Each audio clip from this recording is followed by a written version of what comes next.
Hello friends, welcome to Priya with சமையல். இன்றைக்கி breakfast dosa தாங்க. உளுந்து தோசை. நேற்று இட்லி செஞ்சோம் இல்லையா, அதே மாவுலேயே தோசை செஞ்சு பார்த்தேன். எவ்வளோ மெலிசாக வருது பாருங்கள்.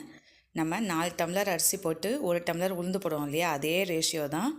நம்ம அது முழு உளுந்தாக போடுறோம். அந்த கருப்பு உளுந்து அப்படியே போட்டுடுறோம். 1 ஸ்பூன் வெந்தயம், இவ்வளோ தாங்க.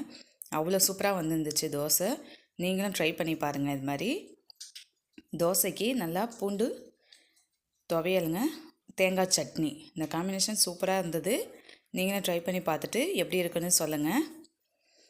காலையில் தோசை, தேங்காய் சட்னி, துவையல். வாங்க ஃப்ரெண்ட்ஸ் சாப்பிட்லாம். மத்தியானம் லஞ்ச் நல்லா சூடான சாதம், முள்ளங்கி சாம்பாருங்க. இன்றைக்கி முள்ளங்கி சாம்பார், தயிர், கெட்டி தயிர் வீட்டிலே செஞ்சது தான்.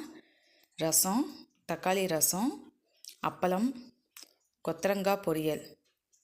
உங்களுக்கு பிடிச்சிருந்தால் லைக் பண்ணுங்கள், ஷேர் பண்ணுங்கள், கமெண்ட் பண்ணுங்கள். Thank you friends. வாங்க சாப்பிட்லாம்.